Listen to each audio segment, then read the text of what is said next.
ইরানকে কেউ অর্থ দিলে তাদের জাহাজ আর নিরাপদে চলাচল করতে পারবে না বলে এবার কড়া হুঁশিয়ারি দিয়েছে যুক্তরাষ্ট্র। প্রেসিডেন্ট ডোনাল্ড ট্রাম্প অভিযোগ করেন, ইরান কৃত্রিম সংকট তৈরি করে আন্তর্জাতিক নৌ চলাচলে বাধা দিচ্ছে এবং জাহাজগুলোর কাছ থেকে বেআইনিভাবে অর্থ আদায় করছে।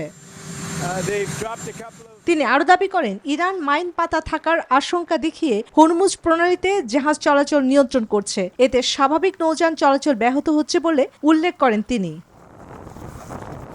ট্রাম্প বলেন, যুক্তরাষ্ট্র সহ বিশ্বের কোনো দেশই এ ধরনের চাপ মেনে নেবে না। তিনি জানান, হরমুজ প্রণালীতে সম্ভাব্য মাইন অপসারণে প্রয়োজনীয় ব্যবস্থা নেওয়া হবে। পাশাপাশি সতর্ক করে দেন, ইরানের কোনো বাহিনী যদি যুক্তরাষ্ট্র বা বাণিজ্যিক জাহাজে হামলা চালায় তাহলে তার কঠোর জবাব দেওয়া হবে।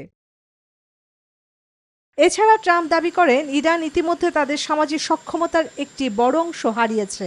বর্তমান পরিস্থিতির জন্য দেশটির পারমাণবিক কর্মসূচিকেই দায়ী করেন তিনি।